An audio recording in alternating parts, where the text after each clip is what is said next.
Hello साथियों, नमस्कार। Welcome to planet 4। Pahalgam में हुए आतंकी हमले ने इस बार इंसानियत को झकझोर दिया है।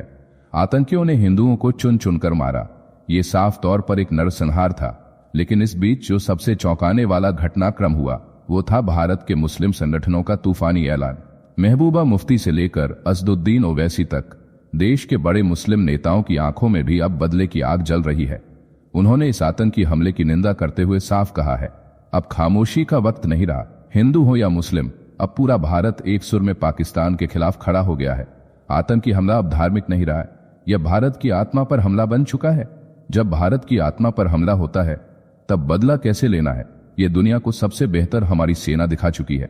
अब सिर्फ आदेश की देर है, और वो आदेश अगर प्रधानमंत्री मोदी जी ने दे दिया तो फिर पाकिस्तान का नाश तय है।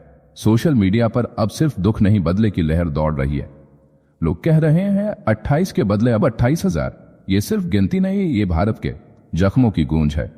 अब मांग उठ रही है कि जरूरत पड़े तो रूस और इजराइल से घातक हथियार मंगाए जाएं, ताकि इस बार पाकिस्तान की चीरफाड़ हमेशा के लिए पूरी कर दी जाए। इस बार अगर भारत ने एक्शन नहीं लिया तो अगली बार बांग्लादेश हमारे पूर्वोत्तर और पश्चिम बंगाल में आतंक मचाएगा। हम फिर जंगलों में आतंकियों को ढूंढते रह जाएंगे और ये जहर फैलता जाएगा। अब वक्त आ गया है जब भारत के हिंदू और मुसलमान एकजुट होकर एक ही बात कह रहे हैं, बस बहुत हुआ। अब पाकिस्तान का इलाज ऐसा हो कि अगली 100 नस्लें भी भारत का नाम सुनकर कांप उठें और इजराइल का तांडव उन्हें खेल लगे। क्या आप भी इस ऐतिहासिक एक्शन के समर्थन में हैं? नीचे कमेंट में अपनी आवाज जरूर दर्ज करें।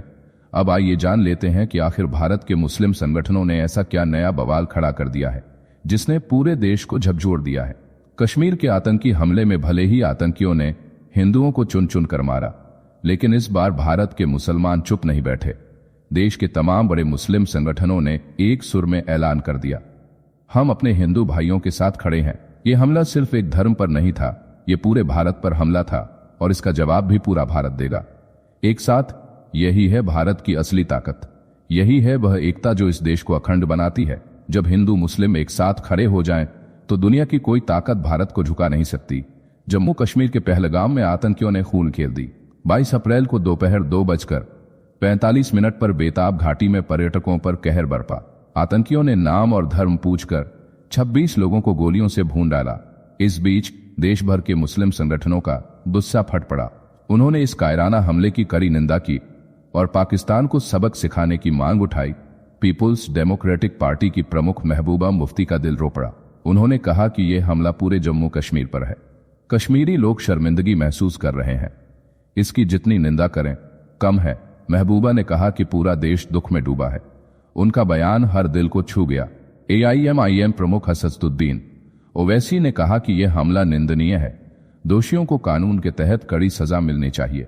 उन्होंने घायलों के जल्द स्वस्थ होने की प्रार्थना की और पीड़ितों के साथ एकजुटता जताई।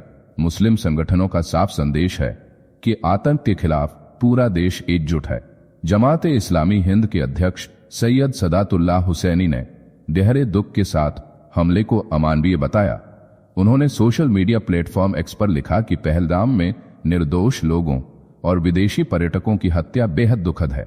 उनकी संवेदनाएं पीड़ितों और उनके परिवारों के साथ है। हुसैनी ने कहा कि इस बर्बरता को किसी भी तरह जायज नहीं ठहराया जा सकता। दोषियों को कड़ी से कड़ी सजा मिलनी चाहिए। लखनऊ के इस्लामिक सेंटर ऑफ इंडिया ने मृतकों के लिए नमाज अदा की और शोक जताया। मुताहिदा मजलिस उलेमा के प्रमुख मीरवाइज कश्मीर मौलवी मोहम्मद उमर फारूक ने इसे कश्मीर के खून से लथपथ इतिहास का काला दिन करार दिया। उन्होंने जम्मू कश्मीर बंद का ऐलान किया और लोगों से एकजुटता दिखाने की अपील की।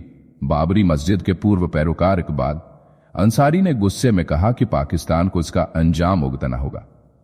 उन्होंने प्रधानमंत्री मोदी और मुख्यमंत्री उमर अब्दुल्ला से आतंकियों को ऐसी सजा देने की मांग की जो उनकी आने वाली नस्लें याद रखें। राज्यसभा सांसद इमरान प्रतापगढ़ी ने हमले को कायराना बताया और पीड़ित परिवारों के प्रति संवेदना जताई। उन्होंने सरकार से खोखले दावों की बजाय ठोस कदम उठाने की मांग की।